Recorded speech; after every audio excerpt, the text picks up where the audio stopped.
Halo sahabat tonton, siapa nih yang penasaran dengan kelanjutan cerita dari drama Head Over Heels? Yuk kita mulai aja dulu cerita kelanjutan 2 episode terakhir ya. Seketika itu juga, Bongsu yang masih mengucapkan mantra langsung terkejut karena mendengar Sunga berteriak histeris atas kematian Dongchon. Bongsu sebenarnya tidak berniat melakukan hal ini. Dia hanya ingin Yomhwa mati. Bongsu nggak tahu kalau Dongchon adalah jimat manusia Yomhwa. Hal ini membuat Dongchon mati menggantikan Yomhwa. Kemudian, Yomhwa yang merasa gelisah dan murka setelah kematian Dongchon, segera bergegas pergi ke kuil Dongchon untuk menghadapi Bongsu. Tapi Bongsu sudah kabur melalui jendela. Yomhwa lalu bersikeras tetap ingin mencari Bongsu. Tapi Sunga mencegah dan memarahinya. Karena Yomhwa lah Dongchon sampai tewas. Namun, meskipun Sunga sangat membenci Yomhwa, Sunga tetap berjanji untuk melindungi Yomhwa, seperti yang dilakukan oleh ibunya. Keesokan harinya, kita melihat Sunga dan Gyonwoo sedang berkencan di sebuah taman. Mereka menikmati waktu terbaik mereka seolah-olah tidak ada yang salah. Namun, sepertinya itu hanya di dalam mimpi. Karena tiba-tiba, Sunga mencium Gyonwoo. Lalu dia membuat Gyonwoo pingsan. Sunga juga berjanji akan kembali sebelum acara kelulusan SMA mereka. Kemudian meninggalkan Gyonwoo dalam mimpinya. Setelah itu, Sunga memanggil Bongsu lalu mengajak Bongsu pergi bersamanya. Sunga berjalan di depan Bongsu. Kali ini, Sunga sepenuhnya yakin bahwa dia bisa menyelamatkan Gyonwoo. Meskipun kita belum tahu apa yang Sunga lakukan. Kita kemudian dibawa ke saat Jiho dan teman-teman sekelasnya sudah naik ke kelas 12. Saat itu, Sunga masih belum muncul. Meskipun begitu, semua anak-anak tetap menjalankan hari-hari mereka seperti biasa. Mereka bercanda bersama, makan bersama, dan Gyonwoo pun ada di sana bersama mereka. Dia juga terus melanjutkan panahannya. Gyonwoo berprestasi, dan bahkan agak terlalu baik menurut Jiho. Jadi Jiho mulai mengikutinya. Suatu hari, Gyonwoo bertemu Hwina. Hwina adalah teman Gyonwoo yang kecelakaan akibat kebakaran di sekolah lama Gyonwoo. Dan kebenaran lain pun terungkap. Ternyata Hwina adalah orang yang telah membuat kebakaran di sekolah lama Gyonwoo. Tapi baik Gyonwoo serta Hwina sama-sama tidak pernah mengakui hal ini ke orang-orang. Sekarang, Gyonwoo hanya ingin mengajak Hwina untuk berbaikan. Gyonwoo juga meminta Hwina agar dia terus melanjutkan panahan. Saat kelulusan tiba, Jiho semakin merindukan Sunga. Mengingat bahwa lulus SMA adalah impiannya selama ini. Dan kini Sunga menghilang. Jadi di manakah Sunga? Setelah upacara kelulusan, Gyonwoo kembali ke kuil lalu bertemu dengan Yomhwa yang memberitahunya bahwa semua dewa telah meninggalkan kuil karena udah nggak ada dukun yang hidup lagi di kuil itu. Yomhwa juga mengatakan kalau Dewa Peri sudah meninggalkan Sunga, tapi Yomhwa menegaskan kalau Sunga tampaknya masih hidup. Yomhwa menyebutkan bahwa dirinya serta Sunga pernah dipersatukan oleh mantra penyatu. Yomhwa pasti akan tahu jika sesuatu terjadi kepada Sunga. Yomhwa mengklaim kalau Bongsu pasti berbuat licik. Yomhwa juga mengatakan bahwa mereka harus menemukan Sunga sebelum Sunga menyakiti orang lain.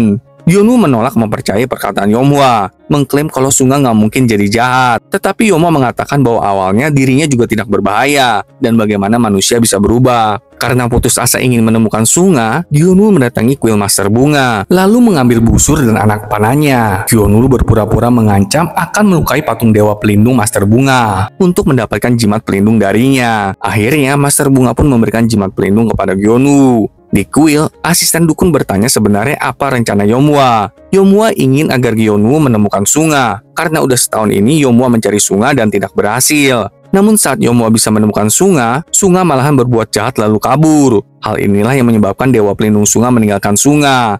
Nah, karena Gyonwoo pernah dirasuki oleh orang jahat, sampai sekarang Gyonwoo tuh masih bisa mendengar dan melihat hantu. Maka karena itu, Yomhwa berpikir kalau Gyonwoo bisa menemukan Sunga. Asisten dukun bertanya kalau memang kenyataannya seperti ini, kenapa nggak menceritakan yang sebenarnya aja kepada Gyonwoo tadi? Namun jawaban Yomhwa sangat memilukan hati, karena ternyata untuk melenyapkan roh jahat dari Sunga, Yomhwa harus menghabisinya. Setelah itu, kita melihat Gyonwoo mulai berperang melawan para hantu. Dia melakukan ini untuk mencari informasi tentang keberadaan Sunga. Dengan segenap kekuatan dan apapun yang dia miliki, Gyonwoo terus mencari informasi tentang Sunga. Akhirnya, melalui hantu telur, Gyonwoo diberitahu informasi tentang keberadaan Sunga. Tapi Yomhwa udah lebih dulu mendapatkan Sunga yang telah dirasuki oleh roh jahat. Yomhwa lalu mengayunkan palu untuk menghabisi Sunga. Tapi Gyonwoo datang tepat waktu untuk membiarkan Sunga melepaskan diri dari Yomhwa. Tentu saja hal ini sangat membuat Yomhwa frustasi. Yomhwa sangat ingin melenyapkan roh jahat itu untuk menebus kesalahannya. Tapi Gyonwoo menegaskan agar Yomhwa mencari cara lain. Yomhwa mengatakan kalau hanya itulah satu-satunya cara melenyapkan roh jahat tersebut. Yomhwa memperingatkan Gyonwoo untuk waspada dan melarikan diri jika bertemu Sunga. karena Sunga mungkin akan mencoba menghabisi Gyonu. 2 tahun pun berlalu. Sekarang kita melihat Gyonu diwawancara oleh media karena Gyonu berhasil memenangkan Olimpiade. Di sesi wawancara itu, Gyonu dengan belak-belakan mengatakan kalau dia lebih memilih cinta pertamanya daripada memenangkan Olimpiade.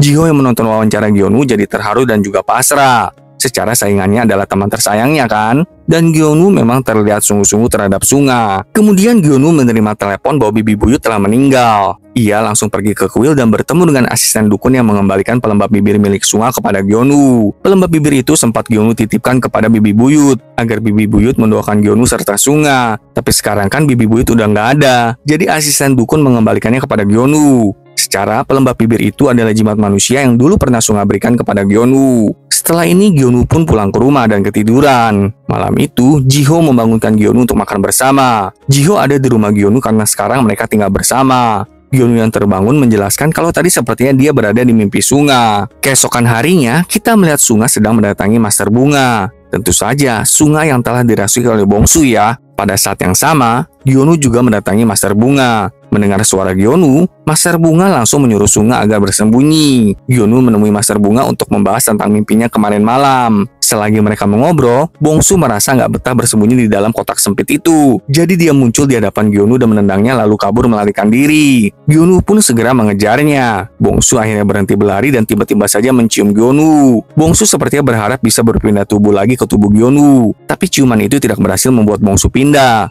Bongsu juga menegaskan kalau dirinya bukanlah Sunga. Kemudian Gyonu membawa Bongsu pulang ke rumahnya.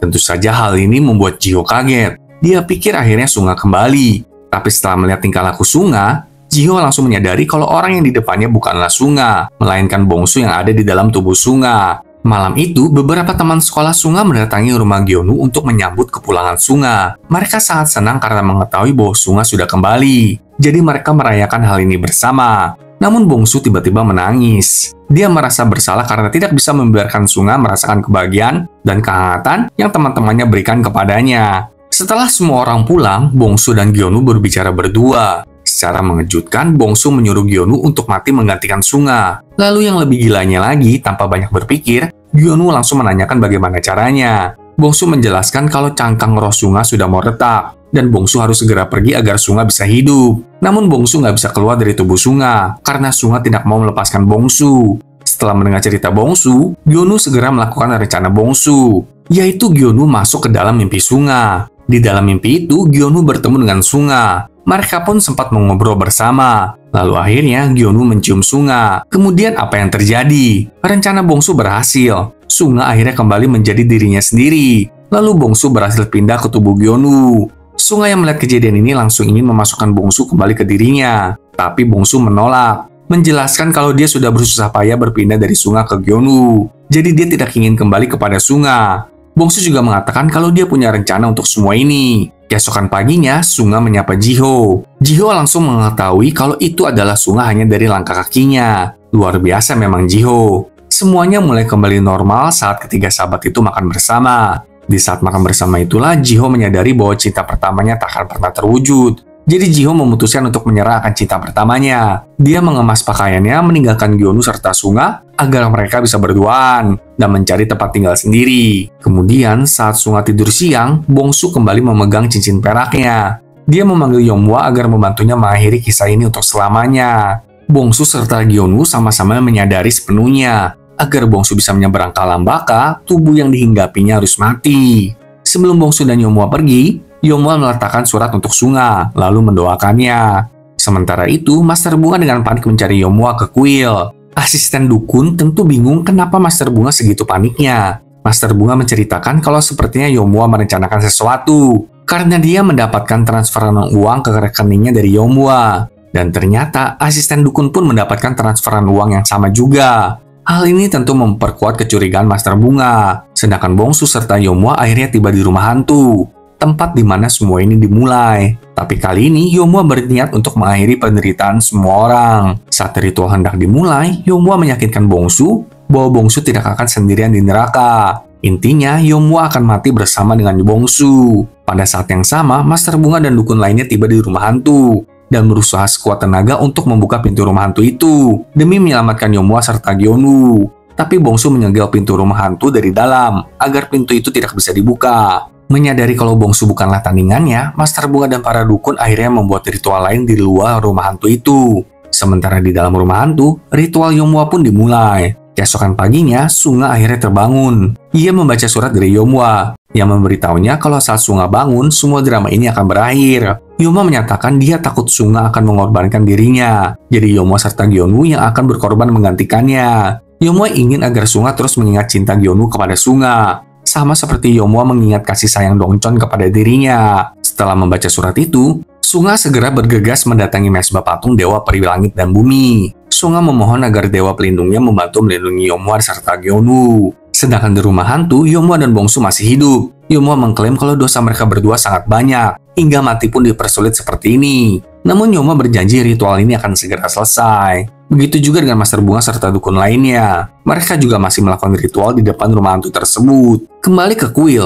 pengabdian Sunga akhirnya terbayar lunas ketika arwah Jenderal Dongchon bersama dengan seluruh pasukan muncul untuk membantu Sunga. Kemudian Sunga beserta arwah Dongchon mendatangi rumah hantu. Master Bunga yang melihat arwah Dongchon tentu sangat lega, merasa kalau semua ini pasti bisa diselesaikan. Akhirnya dengan percaya diri, Sunga memasuki rumah hantu untuk menyelamatkan Yomwa. Master Bunga pun segera membawa Yomwa keluar dari rumah hantu. Lalu Sunga mendekati Bongsu, mengatakan kalau semua ini belum berakhir. Yang mereka butuhkan adalah nama asli Bongsu. Ternyata nama asli Bongsu adalah Yunbo. Yunbo bukanlah teman Bongsu, tapi Yunbo adalah diri Bongsu sendiri. Dan cincin perak itu adalah milik ibu Yunbo yang belum sempat Yunbo kembalikan kepada ibunya karena Yunbo sekarat. Dalam keadaan sekarat, Yunbo membuat ilusi sendiri, seolah-olah kedatangan seorang teman yang dimintai tolong untuk mengantarkan cincin tersebut. Padahal ya itu semua adalah ilusinya. Intinya Bongsu adalah Yunbo. Perpisahan yang penuh air mata di antara Sunga serta Bongsu pun akhirnya terjadi.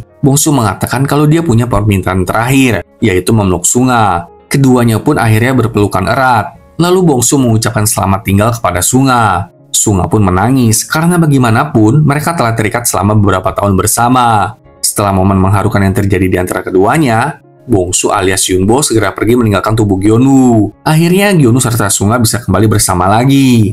Melihat Gyonwoo dan Sunga dapat reuni kembali setelah sekian lama, roh Yunbo pun terlihat lega. Dia pergi dengan tenang. Setelah perpisahan itu, Sunga ditemani oleh para dukun serta Hwar Dongchon langsung mengadakan ritual untuk mengantar roh Yunbo ke alam baka. Arwah Dongchon pun terlihat lega karena akhirnya dia dapat melihat Yunbo kembali sadar dan bahkan meninggalkan aliran sesatnya. Melompat ke tahun 2028. Saat itu Gyonwoo mengikuti seleksi akhir untuk tim nasional panahan. Tentu saja Gyonwoo nggak sendirian. Teman-teman sekolahnya menonton Gyonwoo di bangku penonton. Sedangkan Sunga, dia masih dalam perjalanan menuju ke lapangan. Namun di tengah-tengah jalan, Sunga melihat seorang ibu yang diliputi kegelapan. Dengan segera, Sunga membantunya. Meskipun Sunga selalu menginginkan kehidupan yang normal seperti kebanyakan orang, ia sekarang menyadari bahwa ia dapat membantu orang lain.